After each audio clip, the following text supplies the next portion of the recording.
कितनी बड़ी ये घटना है और दुर्भाग्य देखिए कि आज तक एफआईआर नहीं हुई। एसआईटी बनी है, जो प्रेशर अभी बना हुआ है, जो अभी सारी चीजें चल रही है, इस प्रेशर को रिलीज करने के लिए एसआईटी बना दी। आप मुझे बताइए, जो जिम्मेदार हैं, जो मुख्य रूप से जिनके नाम आ रहे हैं, अगर वो अपने पदों पर बैठे हुए हैं तो क्या करेगी एसआईटी?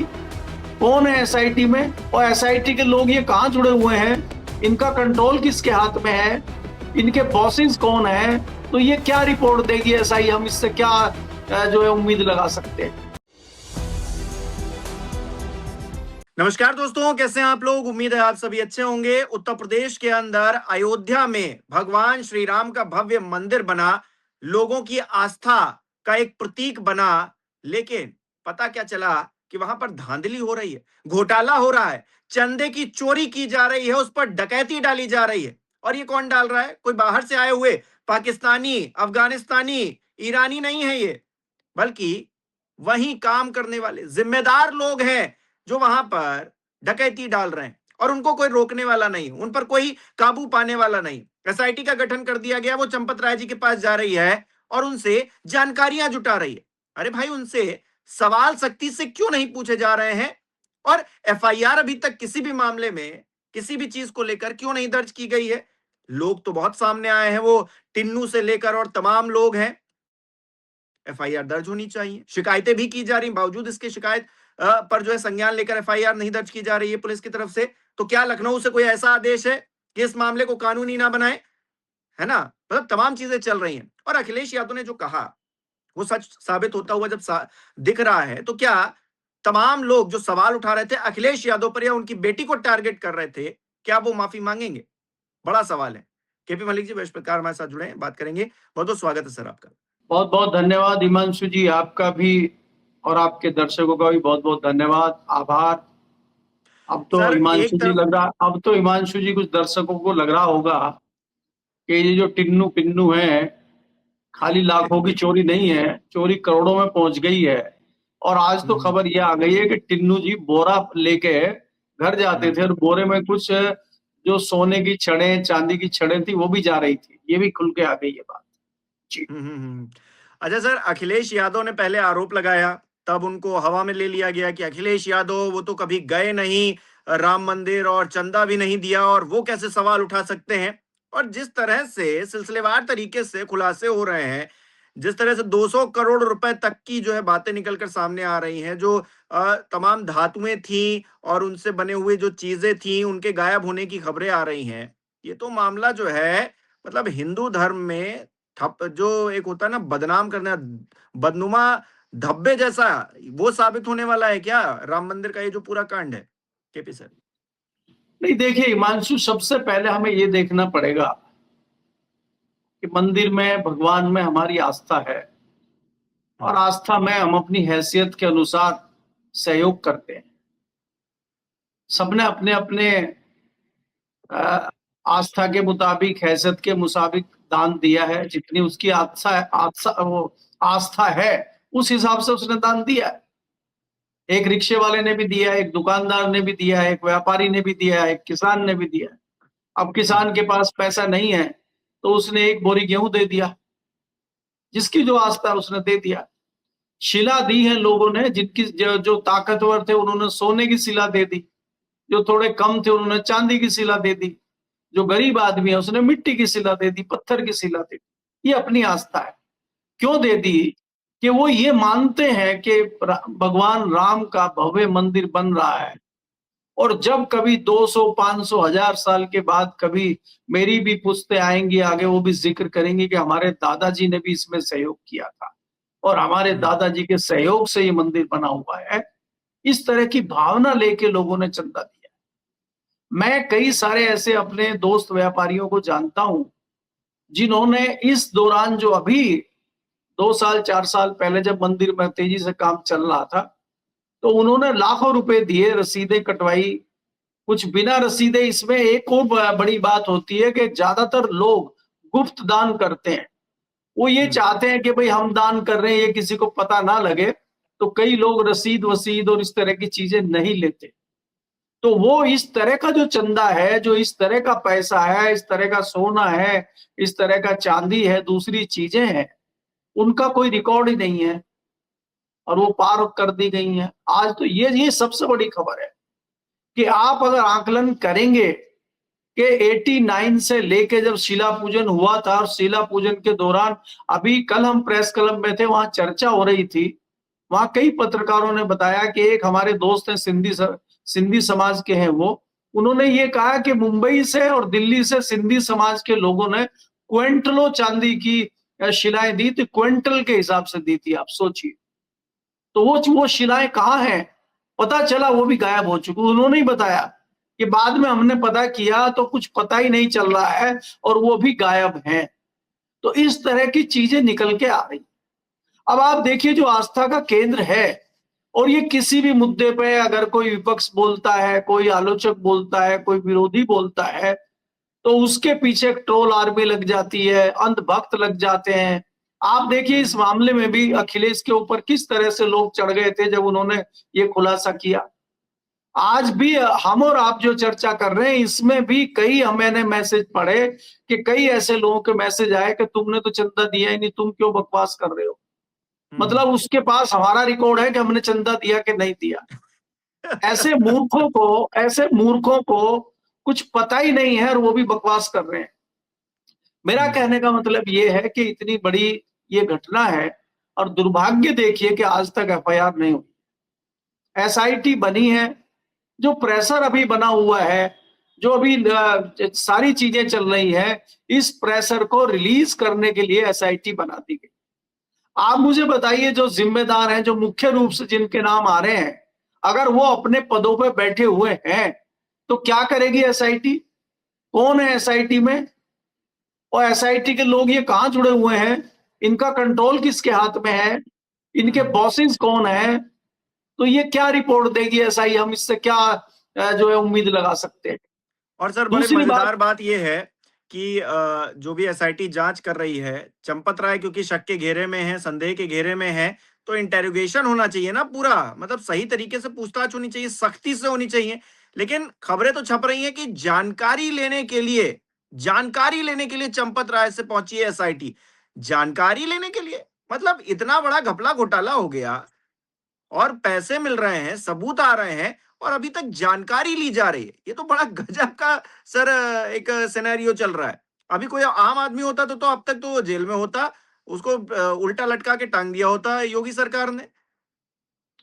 देखिए हिमांशु, मैं इसीलिए आपको कह रहा हूं कि ये जिस प्रकार से देश में चल रहा है, ये खाली मंदिर का मुद्दा नहीं है। बहुत सारे मुद्दों में लोकतंत्र का भी मजाक बन रहा है, मंदिर का भी मजाक बन रहा है, आस्था का भी मजाक बन रहा है। इन्होंने हर चीज का मजाक बना कर रख दिया है।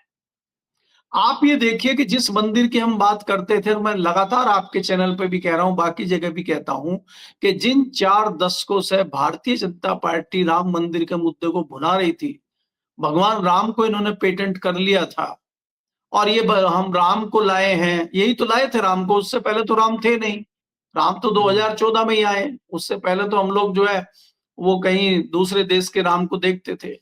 आप ये देखिए, कई जो जानकार लोग हैं, मैं तो कोई बहुत हिंदू धर्म का या किसी विशेष धर्म का जानकार नहीं हूं, लेकिन जो शंकराचार्य हैं, दूसरे विद्वान लोग हैं, साधु संत हैं, उनका कहना यह है कि जो मूर्ति वहां पे लगाई गई है और उनमें बिल्कुल श्याम वर्ण में भगवान राम को दिखाया गया है, ऐसी कोई मूर्ति नहीं मिलती। भगवान राम का दरबार जब देखा जाता है, उसमें बड़े सौम्य, बड़े भव्य भगवान राम दिखते हैं। एकाएक ये मूर्ति बना देना, ये मूर्ति कहां से आई, ये क्यों बनी? जब उद्घाटन हो रहा है तो उसमें कौन कौन भाग ले रहे हैं, कहाँ हमारे संत समाज के लोग हैं, कहाँ शंकराचार्य हैं?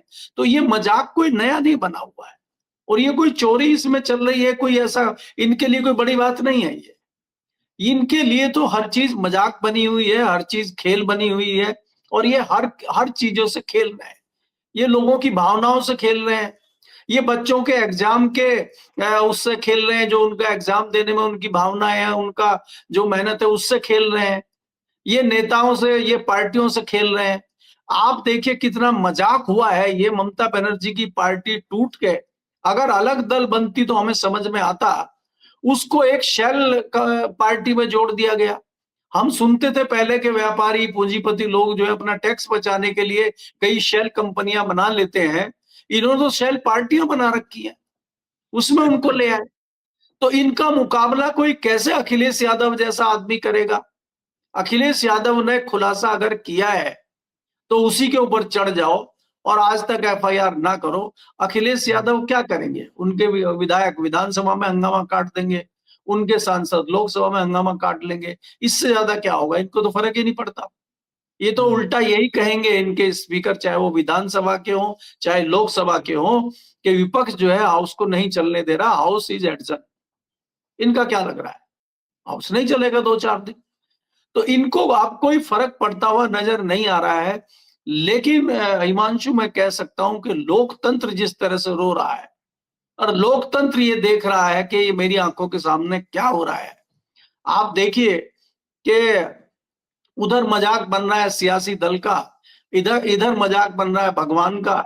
हमारी न्याय व्यवस्था गोल्फ और जो है बैडमिंटन खेल रही है, पत्रकार राग दरबारी कर रहे हैं, सारे मीडिया गोदी में बैठे हुए हैं। तो देश में चल क्या रहा है और ये कब तक चलेगा? इसका कोई अंत है क्या? इसकी चिंता कोई नहीं कर रहा है। तो बहुत ही गंभीर मोड़ पे हम लोग खड़े हुए हैं। और आज देखिए सारे अंधभक्त, सारे गोदी मीडिया, सब लोग जो है टेबल के नीचे घुसे हुए हैं। आज कोई नहीं बोल रहा है। राम मंदिर के मुद्दे पे कोई नहीं बोल रहा भाई। ये कोई अखिलेश की बपौती थोड़ी है राम मंदिर, अखिलेश का एजेंडा थोड़ी है ये तो उनको भक्तों को आना चाहिए कि भाई आप राम मंदिर में चोरी कैसे कर सकते हैं?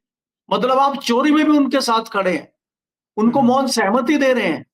और यहाँ तो ये बीजेपी हद के एक है। मंत्री हैं सर, वो तो कह रहे हैं कि अखिलेश यादव अपनी जिम्मेदारी नहीं निभा रहे हैं। अखिलेश यादव ने इतना बड़ा मुद्दा खोल के सामने रख दिया, हिंदू धर्म का की जो आस्था है उसका मजाक बनाया जा रहा है या फिर कहिए उसको लूटा जा रहा है कुछ लोगों के द्वारा, ये बात सामने आ गई। और वहां मंत्री जी कह रहे हैं कि अखिलेश यादव अपनी जिम्मेदारी नहीं निभा रहे हैं विपक्ष के नेता होने के नाते। विपक्ष के नेता होने के नाते उनकी क्या जिम्मेदारी है कि चंपत राय को पकड़ के जेल में बंद कर दें? वो क्या करें? वो क्या कर सकते हैं? देखिए हिमांशु, मंत्री जी ठीक कह रहे हैं कि अखिलेश यादव अपनी जिम्मेदारी नहीं निभा रहे हैं। उनकी जिम्मेदारी और ज्यादा बनती है कि वो सड़कों पे उतरे, तोड़फोड़ करें। दूसरा, मंत्री जी इतने काबिल हैं इसीलिए तो मंत्री हैं वो। अगर अखिलेश यादव इतने काबिल होते इनके जितने हैं तो अखिलेश यादव मुख्यमंत्री होते।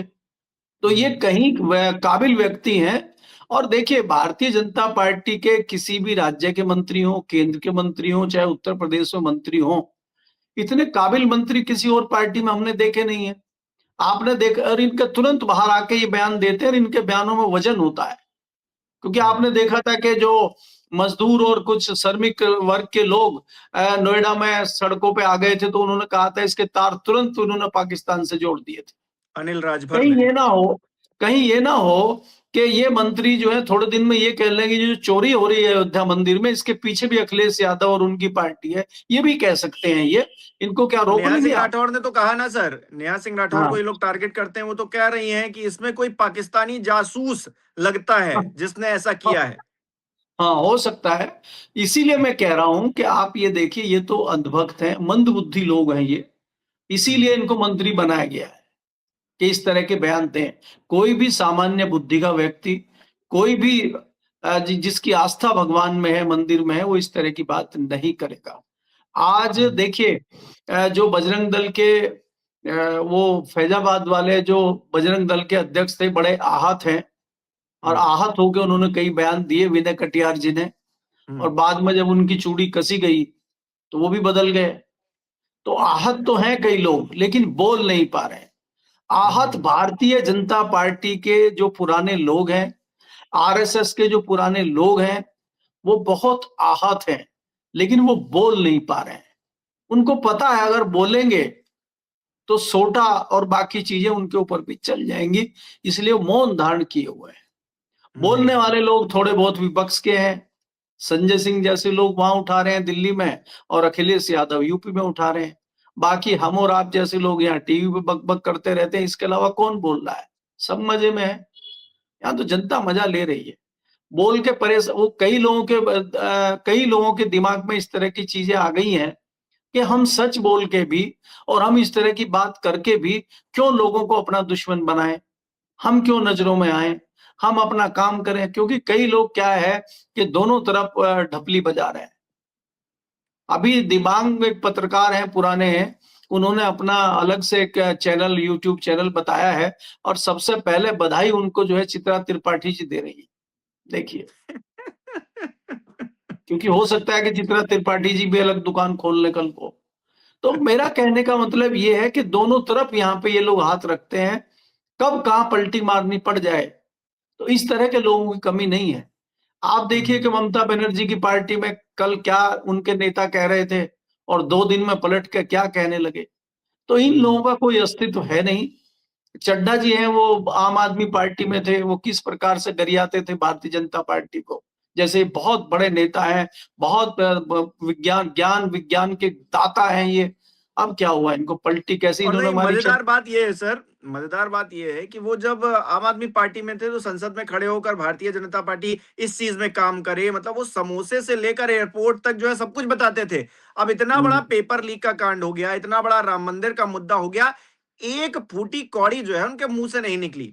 महिलाओं के मुद्दे पर जो स्वाति मालीवाल जो चीखा करती थी, अब वो शांत हो गई। अब महिलाओं को सारा हक मिल गया है, 50% आरक्षण मिल गया है, मुझे लग रहा है।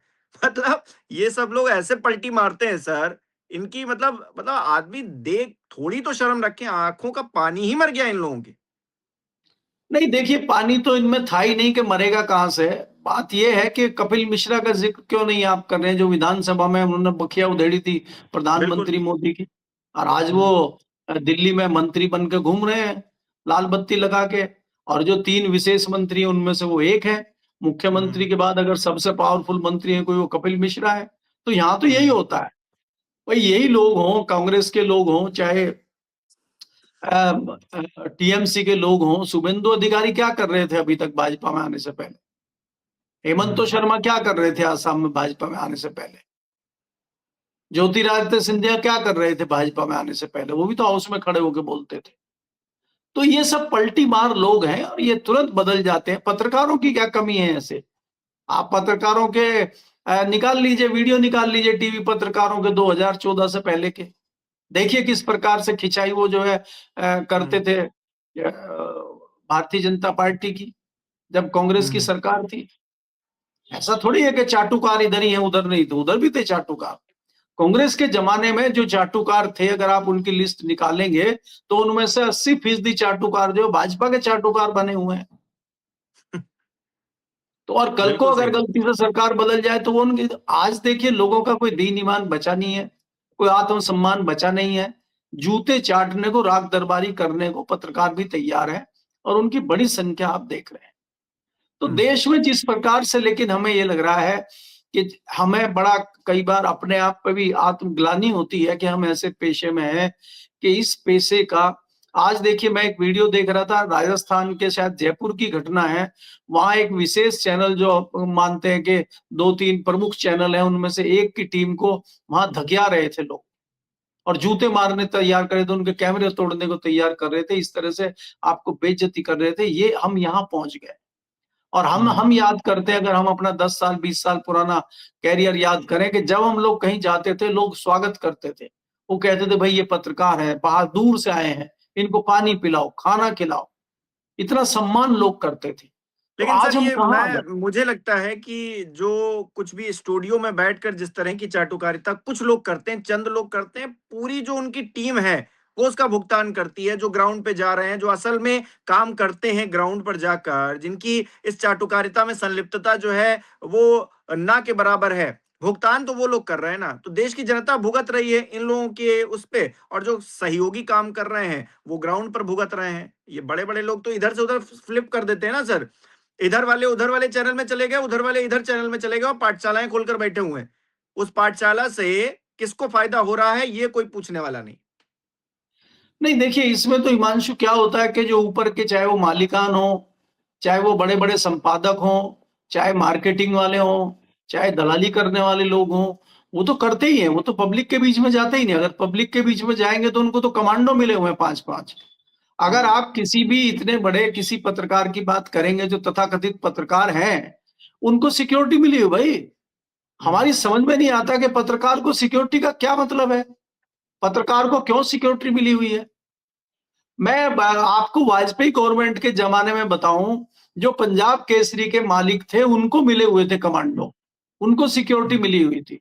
उनको इसलिए मिली हुई थी क्योंकि पंजाब केसरी पंजाब का अखबार है और वहां पे जिस प्रकार से वो आतंकवाद उस समय चल रहा था और उनको खतरा था और उनके परिवार के या उनके किसी व्यक्ति को गोली भी मारी गई थी, इस वजह से उनको सिक्योरिटी दी गई थी। ये उनका कारण था। आज के पत्रकार जो स्टूडियो में बोल रहे हैं, उनको किससे बचने के लिए सिक्योरिटी दी गई? पब्लिक ना धो दे इन्हें। भाई इसीलिए पब्लिक सर, तो धो ही रही है ना। आपने देखा कई जो महिलाएं पत्रकार हैं, जब वो हेलीकॉप्टर लेकर इधर उधर उतारती थी तो क्या स्थिति होती थी उनकी, तो उनको सिक्योरिटी इसीलिए दी गई कि पब्लिक ना पेल दे इनको। तो अगर आप पब्लिक के निशाने पे हैं, तो क्या पत्रकारिता आप कर रहे हैं? आपके जहन में नहीं आती ये बात। तो इसलिए देखिए, देश में जिस प्रकार से मजाक चल रहा है और जिस प्रकार से आज लोकतंत्र का मखौल उड़ाया जा रहा है और सारी संस्थाएं जो है, चाहे वो न्यायालय हो, चाहे वो पत्रकारिता हो, चाहे वो दूसरी एजेंसियां हो, सब जिस प्रकार से कार्य कर रही हैं, ये दुर्भाग्य है देश का, मुझे लगता है। और अगर इसी तरह चलता रहा तो वो बहुत ही विकट परिस्थितियां आप देश में देख सकते हैं, मुझे ऐसा लगता है। जी जी, बहुत-बहुत शुक्रिया सर हमारे साथ जुड़ने के लिए, तमाम बातचीत के लिए। हमारे दर्शक किस तरह से देख रहे हैं इस विषय को कमेंट करके ज़रूर बताएँ। इस वीडियो को लाइक करना, शेयर करना मत भूलिएगा। हमारे चैनल को सब्सक्राइब नहीं किया तो वो भी ज़रूर कीजिएगा। आप हमें सहयोग भी कर सकते हैं ज्वाइन बटन पर क्लिक करके। बहुत-बहुत धन्यवाद।